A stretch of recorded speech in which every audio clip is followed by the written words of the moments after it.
क्योंकि सोहन लाल आर्य जी यानी कि इस पूरे मामले में पहले पक्षकार जो कि कह रहे हैं कल से कि बाबा मिल गए।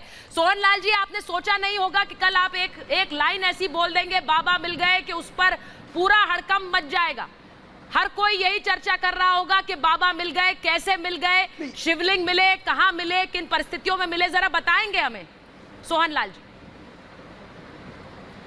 हाँ, स्पष्ट जो है 25 बाई 25 का जो वजू खाना था जिसमें लोग वजू करने के लिए हाथ दर्द होते हैं, उसके बीच में गोल एक कुएं टाइप की आकृति कुएं था जिसके बीच में पानी से भरा हुआ था। जैसे ही जांच कमिश्नर माननीय विशाल सिंह जी कहे कि ये पानी खाली करिए, पानी खाली करते वह शिवलिंग जैसा ही प्रकट हुआ। शब्दों पर ध्यान दीजिए, शिवलिंग जैसा ही प्रकट हुआ।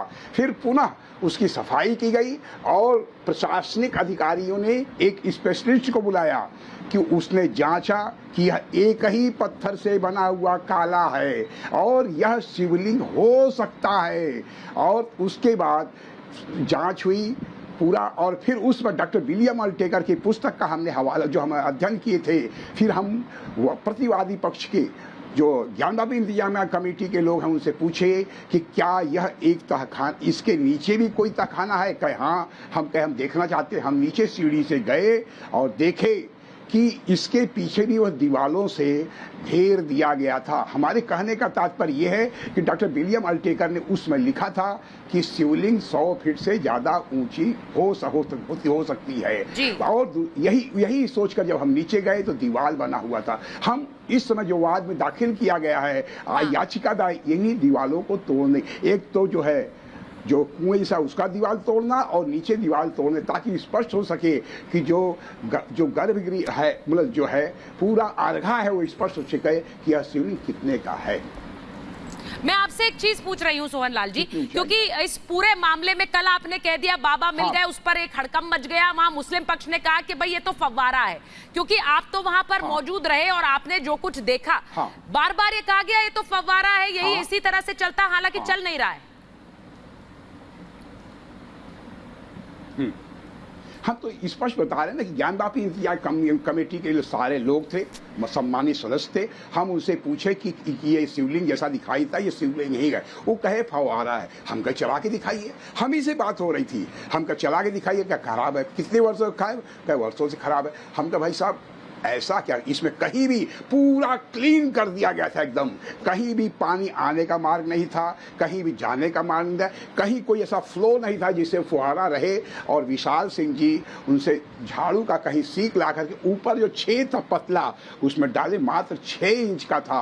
और फिर जो है लाइट डालकर देखे, उसमें कहीं नीचे और जाने का मार्ग नहीं था, न कहीं सुराग था।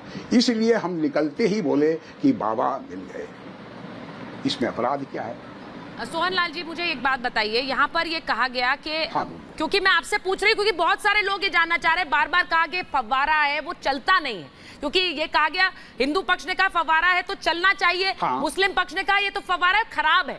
लेकिन अगर फव्वारा है तो वहां पर कोई पाइप या कोई वाटर ड्रेनेज सिस्टम कुछ इस तरह का होना चाहिए जिससे फव्वारा चलता हो, पानी चलता हो। ये सब कुछ आपने वहां पर देखा?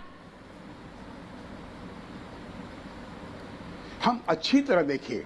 और ज्ञानवापी इंतजामिया कमेटी के हमारे मित्र, आपको बड़ा आश्चर्य होगा कि विशाल सिंह के नेतृत्व में वादी और प्रतिवादी दोनों गंगा जमुनी संस्कृति के तहत एक दूसरे से भाईचारा के तहत यह पूरा जांच कमीशन हुआ है। बड़ा आश्चर्य आपको होगा सुनने में कि अगर वादी के लोग पानी मांगते थे तो प्रतिवादी दौड़ के ला देते थे।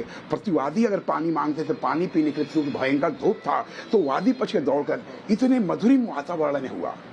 तो इस तरह जो है कोई बिल्कुल एक दूसरे का सम्मान करते हुए हम लोग प्रश्न करते हैं, अगर यह फव्वारा है तो ठीक है, लेकिन आप कोई प्रमाण दे दीजिए फव्वारे का। पूरा साफ था, कहीं भी उसमें कोई फव्वारे का पहचान नहीं था कि इसमें पाइप जा रहा है, इसमें फव्वारे का पाइप है। हमको कोई प्रमाण दिखाइए। बिना हम ऐसे ही अनर्गल नहीं बोले। कम से कम उनसे 3-4 मिनट अध्ययन किए, उनसे पूछा। हमारे साथ विष्णु शंकर जैन जी भी थे, वह भी पूछे थे कि अगर भाई ये आप फव्वारा का इसमें प्रमाण दिखा दीजिए।